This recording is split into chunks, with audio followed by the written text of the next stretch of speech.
Muy buenos días nuevamente con esta clase, la clase número 2 de Derecho Constitucional para el curso prefacultativo, el curso de ingreso para la carrera de Derecho. Nuevamente, soy Víctor Hugo Chávez, su docente encargado para esta oportunidad en la asignatura de Derecho Constitucional. También soy docente en la carrera.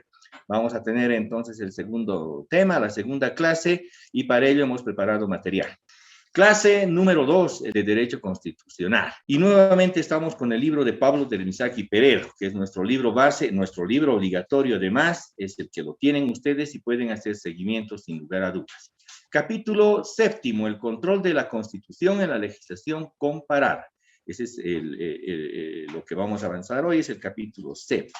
Bien, la Corte Constitucional Federal de Alemania tiene, entre otras, las siguientes atribuciones, señala Dermisaki, de acuerdo al artículo 93 de la Ley Fundamental de 1949. Conoce los recursos de inconstitucionalidad que interponga cualquiera que sea lesionado por el poder público en uno de sus derechos fundamentales o por los municipios o agrupaciones municipales cuando consideran que una ley agravia a su normativa, a su autonomía, disculpen. Eso quiere decir que sí existe la posibilidad de interponer en Alemania ante la Corte Constitucional Federal esta impugnación del hecho de que una ley sea contraria a la Constitución y está dentro de las atribuciones que señala el artículo 93 de la Ley Fundamental. Ellos a la Constitución le llaman Ley Fundamental, los alemanes, y que data de 1949, después de la Segunda Guerra Mundial. Ustedes bien saben que se ha establecido la República Federal Alemana y al otro lado ha quedado la República Democrática Alemana y por último en los años 90 recién se volvieron a fusionar, pero mantiene la vigencia de la Ley Fundamental de 1949.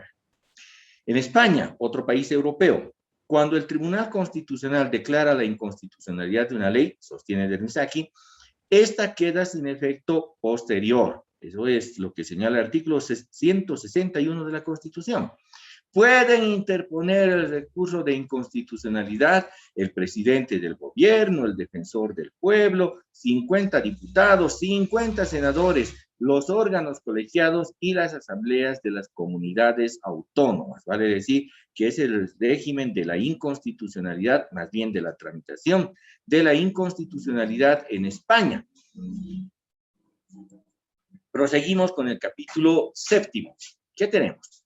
El control de constitucionalidad que prosigue también en Francia. En Francia, el presidente de la República, el primer ministro, los presidentes de las asambleas legislativas deben someter al Consejo Constitucional. Entonces existe un Consejo Constitucional antes de su promulgación, ese es un control previo, las leyes orgánicas y los reglamentos de las asambleas y pueden hacer lo mismo con las leyes ordinarias para que el Consejo se pronuncie sobre su conformidad con la Constitución. Francia, entonces, es el ejemplo más claro del control de constitucionalidad previo, es decir, el que amerita una consulta, y esa consulta que se le hace al Consejo de Constitucionalidad en Francia significa que pasan por ese filtro de constitucionalidad las distintas normas que se tienen en vigencia en la República Francesa. Los artículos 277 y siguientes de la Constitución de Portugal, señala Dermisaki, cuarta revisión, que es la que data de 1977, se ocupa del control de constitucionalidad que ejerce el Tribunal Constitucional, lo que quiere decir que también en Portugal, un país europeo, con fuerte influencia en lo que ha sido la organización del Estado del Brasil, nuestro vecino, nuestro gigante vecino, también tiene entonces el control de constitucionalidad en su propia constitución. Un país europeo ya extinto, pero que sin lugar a dudas tiene influencia aún, es la antigua ex-Yugoslavia, la antigua Yugoslavia, hoy ex-Yugoslavia, que señala Dermisaki.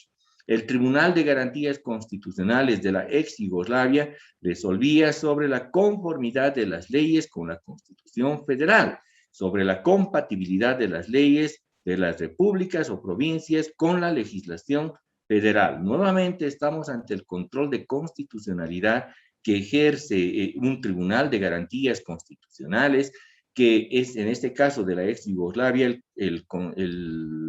se vela por la conformidad con la Constitución federal. No olvidemos que la ex Yugoslavia era un estado federal, hoy se ha disuelto, y por ello tenemos pues pequeños estados de la ex Yugoslavia, que conforman, inclusive tuvieron una guerra en los años 90, pero eso no es lo que señala Dermisaki. Nos vamos a ceñir a lo que estrictamente nos señala Pablo Dermisaki Pereira. ¿Qué sucede en los Estados Unidos de Norteamérica? Pablo Dermisaki señala en Derecho Constitucional, la obra que tenemos como obligatoria en nuestro curso.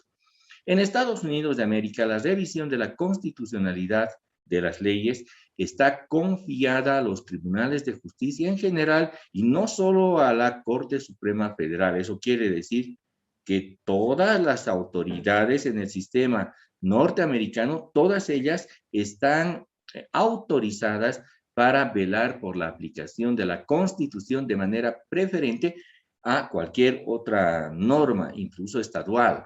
Entonces, en Estados Unidos de América, la revisión de la constitucionalidad de las leyes está confiada a los tribunales de justicia en general, no solamente a la Suprema Corte Federal, que es en realidad el máximo intérprete, pero no solamente va a llegar a su jurisdicción aquello. Esta función fue consagrada en 1803 en el famoso caso Marbury versus Madison, ya lo hemos visto ayer, fundamentado por el presidente de la Suprema Corte Federal, John Marshall, y hemos analizado bastante bien este caso. En Brasil, según la Constitución de 1988, corresponde al Supremo Tribunal Federal, que es una especie de tribunal constitucional diferente al Superior Tribunal de Justicia, vale decir, ellos tienen dos tribunales distintos, como en nuestro caso. En nuestro caso tenemos el Tribunal Supremo de Justicia para materia ordinaria y el Tribunal Constitucional Plurinacional para el control de constitucionalidad. Lo mismo ocurre en el sistema brasileño. El Tribunal Federal, que es muy distinto al Tribunal de Justicia Ordinaria o Corte Suprema, la guarda de la Constitución le corresponde efectivamente a este Tribunal de Contenido Federal sobre la vigencia y control de la constitucionalidad. Capítulo 8. Estado de Derecho. ¿Qué es el Estado de Derecho y cómo expone Pablo Dermisaki? Se acepta ahora que la expresión de Rechtsstaat, Estado de Derecho, eso quiere decir Estado de Derecho, Staat es Estado, Recht, Derecho, Rechtsstaat es Estado de Derecho, apareció por primera vez, es alemán, ¿no? Apareció por primera vez publicado en 1798 en Estrasburgo bajo la firma de Johann Wilhelm Blasius. Estamos hablando de un control de Estado de Derecho. Las autoridades deben someterse a la norma, pero también los ciudadanos. La idea del Estado de Derecho supone básicamente que el Estado se somete a la ley. Básicamente que el Estado mismo tiene que ser sometido a la ley, que él mismo además impone. El Estado dicta la ley y él se somete y también los ciudadanos. La ley que es obligatoria para todos, gobernantes y gobernados, en igualdad de condiciones, contrariamente a lo que ocurría en la monarquía absoluta, donde el monarca era el legibus solutus. Ustedes bien conocen que en las monarquías, en la Edad Media, el que llamaban soberano inclusive era el que determinaba qué iba a ser la normativa de manera absoluta. En oposición surge el Estado de Derecho, que más bien ordena que todos seamos sometidos a la ley. Y es la idea del Estado de Derecho, supone básicamente que el Estado se somete a la ley que él mismo impone. La ley es obligatoria para todos, gobernantes y gobernados. Eso es lo que señala Pablo Dermisaki en el Estado de Derecho de su obra Derecho Constitucional.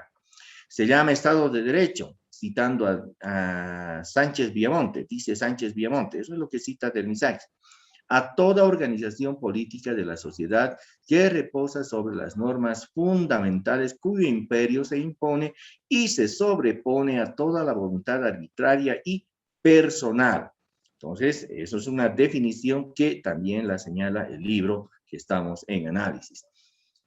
Proseguimos con el capítulo 8. La moderna constitución del Estado burgués de derecho, dice Carl Schmitt. ¿Recuerdan? Carl Schmitt es el opuesto de Hans Kelsen.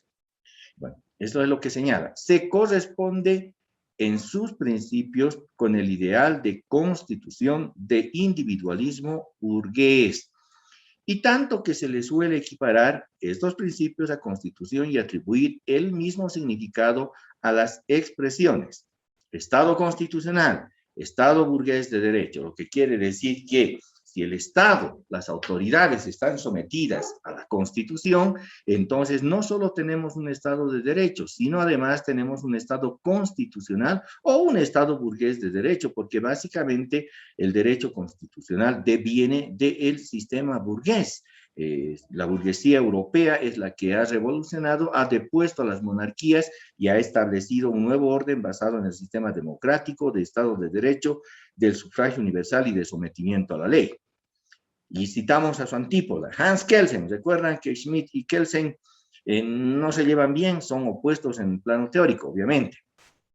Para Kelsen cita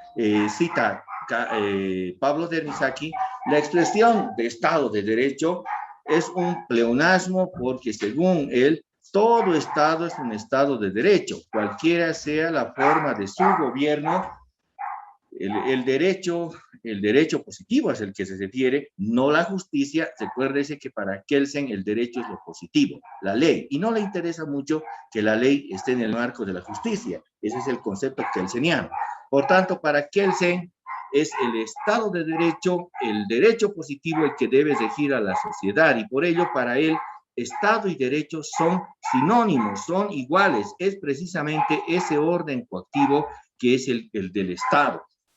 El concepto de Estado de Derecho, de Estado burgués de derecho, es sinónimo a la democracia liberal o clásica. Eso quiere decir que el Estado de Derecho se ha establecido en una democracia liberal o clásica, y por eso se le denomina Estado burgués de derecho, el Estado en el que va a estar establecida únicamente la ley. Pero el Estado social de derecho no es sino el Estado de derecho burgués con algunos retoques sociales. Arguyen varios tratadistas, retoques introducidos por el neocapitalismo que no resuelven el problema básico de la injusticia social. Recordemos que el Estado burgués ha establecido el dejar hacer o el dejar pasar, pero no ha establecido conceptos de Estado social. El Estado social de derecho, sin embargo, no deja de ser una parte del Estado de derecho burgués, señala Dermisaki. Sí, se le efectúan algunos retoques sociales. Arguyen varios tratadistas, señala Dermisaki, retoques introducidos por el neocapitalismo, pero que no resuelvan el problema básico de la injusticia social. Algunos autores distinguen entre el Estado de Derecho y el Estado constitucional, coincidiendo con Kelsen, Zabrewski, y opina que la expresión de Estado de Derecho podría aplicarse a cualquier situación en que se excluyese en línea de principio la eventual o arbitrariedad pública y privada y se garantizare el respeto de la ley, cualquiera sea esta. Entonces, Dermisaki refiere precisamente a cuál es la distinción que existe entre Estado de Derecho y Estado constitucional. Hay que prever que no pueda existir esa arbitrariedad pública o privada, y más bien que se garantice el respeto de la ley. Ferrajoli, uno de los autores del neoconstitucionalismo, se le conoce de esa manera, expresa en todos términos una concepción similar. Para él, la primera revolución en el campo del derecho se manifestó en la omnipresencia del legislador, en el principio de la mera legalidad o legalidad formal, mientras que la segunda revolución consiste en el principio de estricta legalidad o de legalidad sustancial. Eso quiere decir que hay diferencia entre la mera formalidad legal y la legalidad sustancial, que va a estar direccionada a ir al fondo de la cuestión. Capítulo 9. Estado y nación. La palabra Estado proviene de la voz latina status, viene del latín, condición de ser. Eso quiere decir status, una condición de ser, con que los jurisconsultos romanos designaban los atributos de la personalidad jurídica. Es la manera de ser o la situación en que se encuentra una persona o una cosa. El Estado es la nación política y jurídicamente organizada, indica Daniel Antocolex. Lo van a ver además este autor en varios de sus episodios de los primeros años en el área de la explicación del derecho público. Estado es la personificación de la nación, señala Smain. sociedad jurídicamente organizada capaz de imponer la autoridad de la ley en el interior y afirmar su personalidad y responsabilidad frente a similares exteriores, indica Cabanelas, uno de los autores más conocidos del orden iberoamericano y que nos expresa la existencia de los conceptos generales. También lo van a ver bastante Cabanelas, tiene un diccionario bastante amplio, el diccionario jurídico de Cabanelas es prácticamente junto al diccionario jurídico de Omeva, son los brazos derechos que nos van a permitir conocer el derecho en general. Existen en la biblioteca de la Facultad de Derecho, en la carrera de Derecho. En suma, dice Bielsa, citando, Dermisaki cita a Bielsa, en suma, dice Bielsa, los elementos esenciales del Estado son de dos órdenes. Inciso A, el pueblo y el territorio, elementos extrínsecos y visibles. Claro, el pueblo y el territorio existen de manera extrínseca al Estado, siempre van a existir, pero el imperium, que es lo segundo y característico, es el elemento intrínseco, que significa el poder ordenador y coactivo del Estado. Eso es lo que señala Dermisaki. Proseguimos con el capítulo 9. La población. La población es el conjunto de personas que viven dentro de un territorio geográfico y políticamente delimitado, es decir, que dentro de un margen territorial, dentro de las fronteras internas de un estado, va a haber un conjunto de habitantes que constituyen la población. Dentro de ese territorio geográfico existirá un conjunto de habitantes y eso constituye la población de un estado. Y el tratamiento también va a ser diferenciado según se pertenezca al estado, según se sea extranjero, en fin.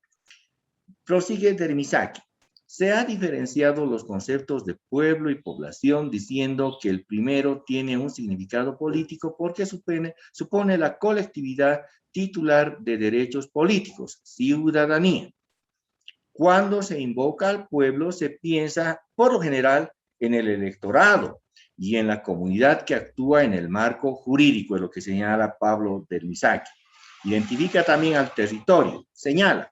Territorio es la base física o superficie del planeta en la cual vive y desarrolla su actividad la población, superficie limitada por el territorio de otros estados o por las aguas del mar.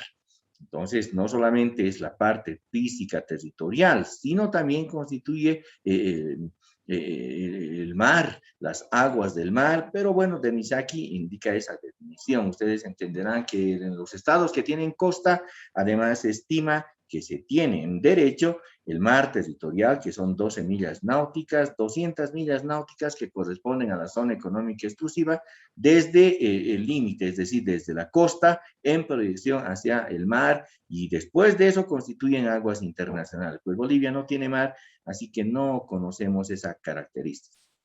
Poder. El tercer elemento es el poder del Estado, que se ejerce internamente como imperio y externamente como soberanía. En su forma más simple se define como la aptitud o capacidad para imponer decisiones de carácter general que afectan al bien común. Eso es lo que define Dermisaki como la existencia del poder. Pero el poder es la principal característica del concepto Estado. Ya que habíamos visto que el territorio y la población son elementos intrínsecos a la sociedad. Ellos forman parte de la sociedad, existe o no Estado. Pero el Estado es ese elemento, más bien el poder es el elemento que le otorga y que se ejerce internamente como imperio y externamente como soberanía. Internamente como imperio quiere decir que se hace obedecer el Estado con todos los grupos al interior de la sociedad. Y externamente la soberanía del Estado se manifiesta como esa soberanía que debe ser respetada por los demás estados.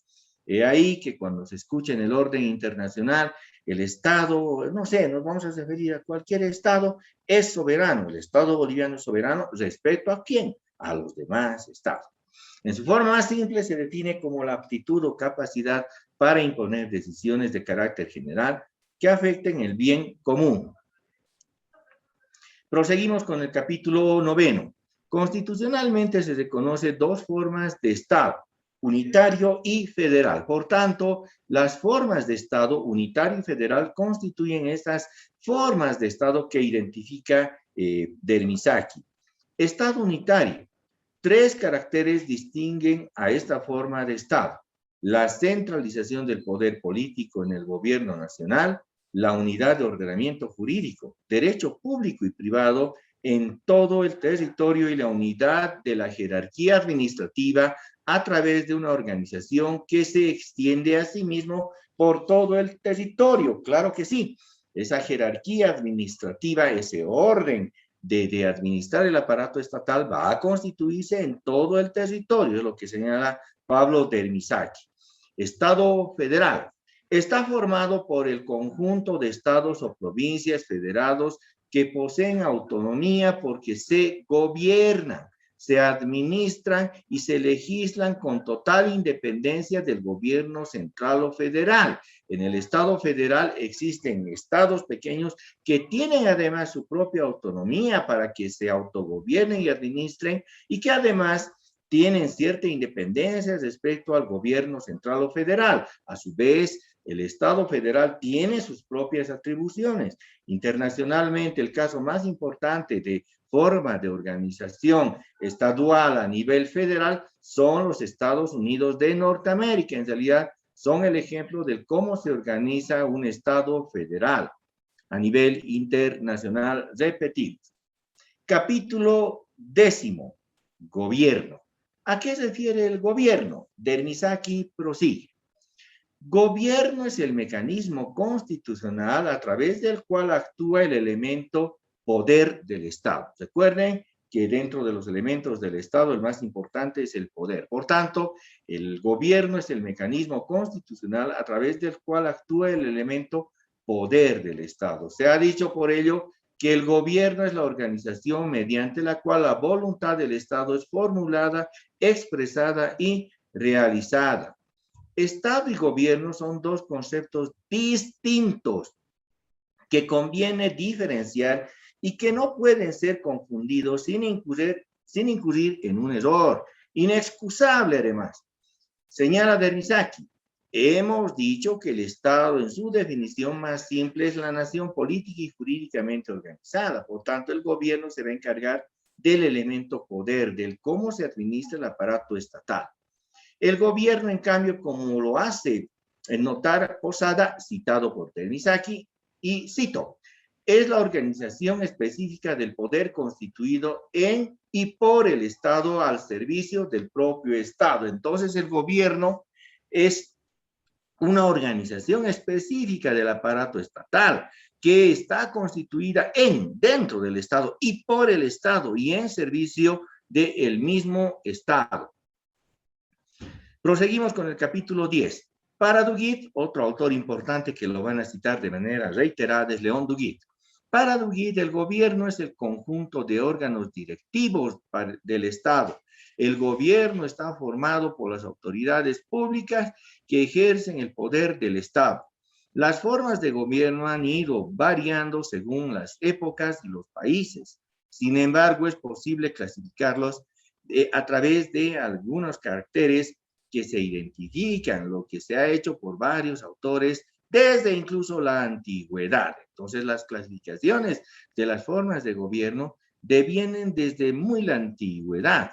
Por ejemplo, en la antigua Grecia, cita Dermisaki, Aristóteles distinguía las formas puras e impuras. Entonces, para Aristóteles existían formas puras e impuras de las formas de gobierno. Las primeras eran las que atendían el interés general mediante la observancia de las leyes y el cumplimiento de las obligaciones de los gobernantes. Las segundas, por el contrario, se ejercían contra el bien común y en beneficio de los detentadores del poder. Repetimos, Aristóteles distinguía formas puras de gobierno y formas impuras. Aristóteles, formas puras y formas impuras. Entre las primeras, hablamos de las formas puras, atendían al carácter general mediante la observación de las leyes y el cumplimiento de las obligaciones. En cambio, las formas impuras eran una distorsión de las formas puras y más bien se ejercían en beneficio de los que detentaban el poder.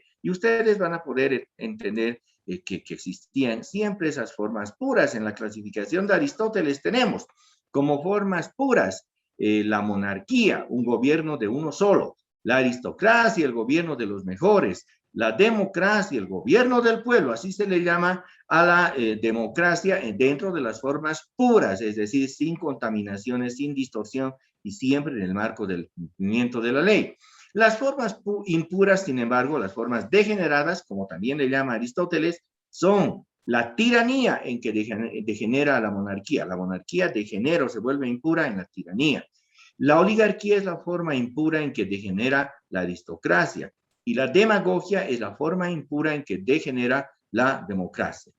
Un pensador francés del siglo de las luces y que conduce al pensamiento revolucionario francés es Montesquieu. Montesquieu clasificaba 3 formas de gobierno. ¿Cuáles eran las formas en que clasificaba Montesquieu a las formas de gobierno? Republicano, monárquico y despótico. Esas eran las formas en que clasificaba las formas de gobierno Montesquieu: republicano, monárquico y despótico. En el primero tomaba parte el pueblo, total o en parte. Vale decir que en la forma republicana es el pueblo el partícipe de manera total o de manera parcial. En la monarquía era el gobierno de uno solo con sujeción a las leyes establecidas. Y el despotismo era el ejercido por uno solo de acuerdo a su voluntad arbitraria y sin arreglo a las leyes. Entonces, la diferencia de la monarquía y el despotismo es la forma tiránica en que se actúa en el despotismo, porque si bien tanto en la monarquía como en el despotismo actúa un solo gobernante, en la monarquía lo hace sobre la base de las leyes y en cambio en el despotismo lo hace por la decisión caprichosa y sin regirse a ningún marco normativo ni de las leyes. Nuevamente cita Pablo Dermisaki a Karl Loewenstein, quien diferencia a las autoridades de las democracias y subdivide a las primeras en regímenes autoritarios y totalitarios, y a las segundas en democracia directa, gobierno en asamblea, parlamentario, de gabinete, presidencial y dictatorial. Esas son las formas en las cuales Karl Loewenstein divide a esas formas de gobierno. Capítulo 11, democracia. ¿Qué se refiere con democracia? La marcha hacia el constitucionalismo que se inició con las revoluciones norteamericana y francesa, que dieron lugar a las primeras constituciones escritas, coincide con la aparición de las instituciones democráticas, por oposición al orden jurídico de la monarquía. O lo que es igual, las modernas constituciones reflejan el aparato jurídico y político de la democracia contemporánea basada en el Estado de Derecho burgués que proclamó la Revolución Francesa, señala Dermisaki.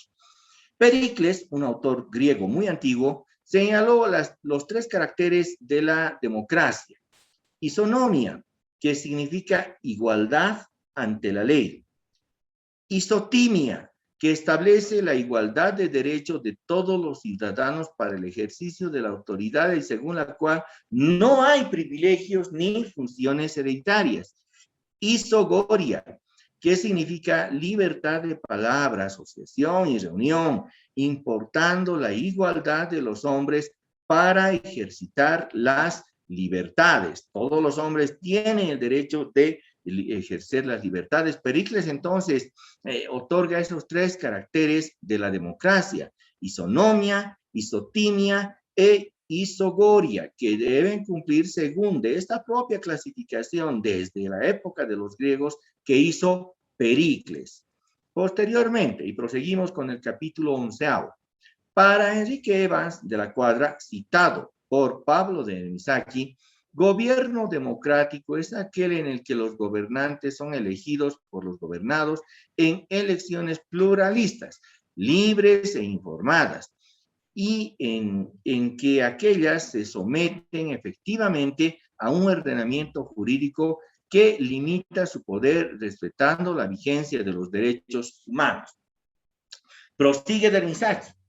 En 1690 publica John Locke su segundo tratado de gobierno civil, Ensayo sobre el verdadero origen, la extensión y el fin del gobierno civil, es lo que publica John Locke en 1690 en la lejana Inglaterra, cuya influencia sobre el pensamiento político ha sido profunda y duradera.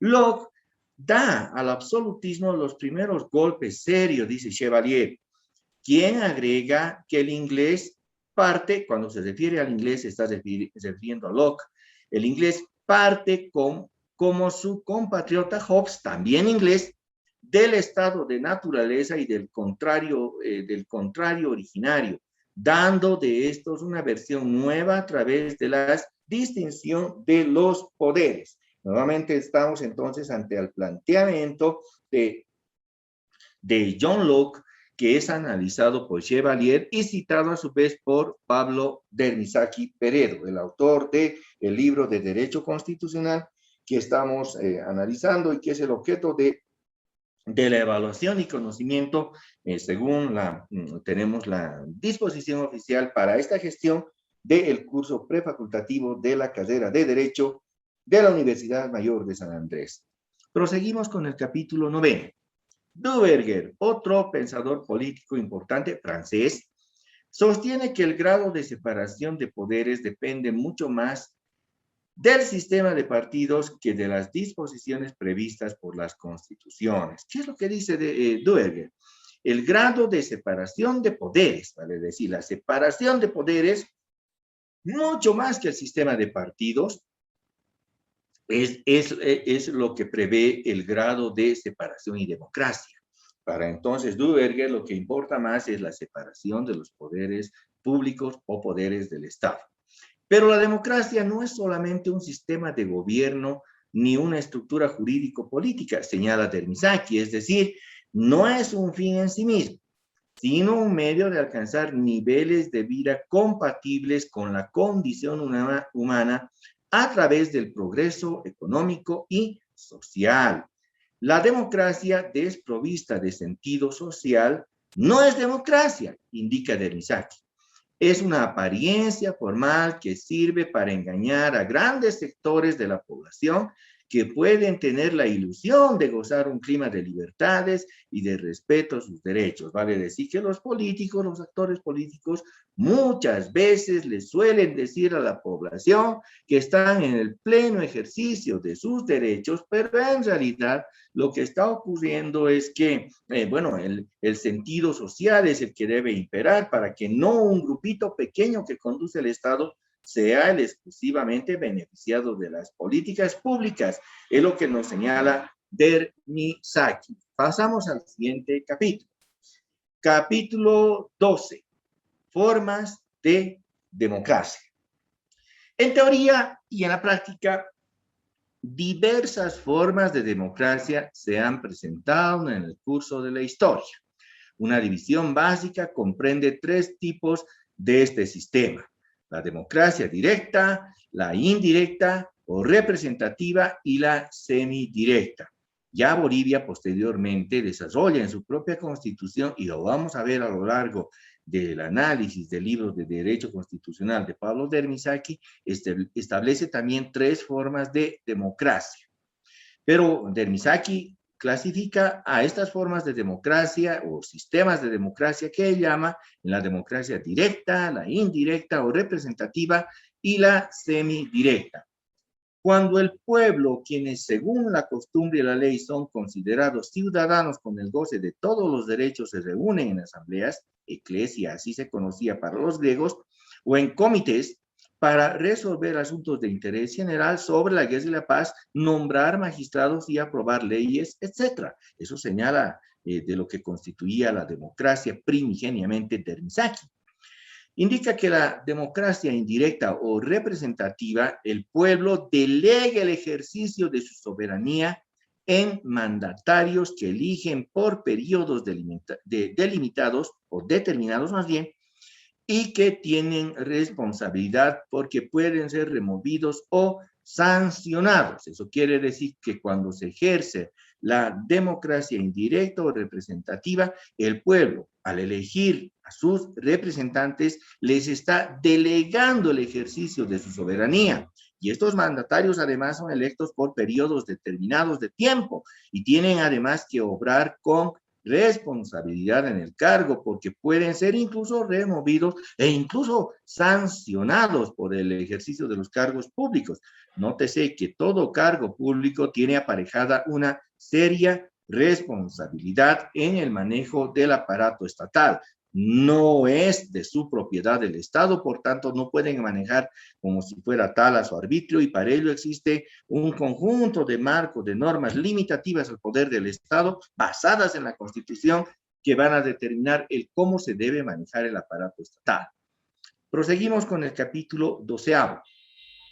Democracia semidirecta, cuando el pueblo delega el ejercicio de una parte de su soberanía en mandatarios, reservándose el ejercicio de la soberanía para resolver por sí mismo asuntos de interés especial, señala Dermisaki.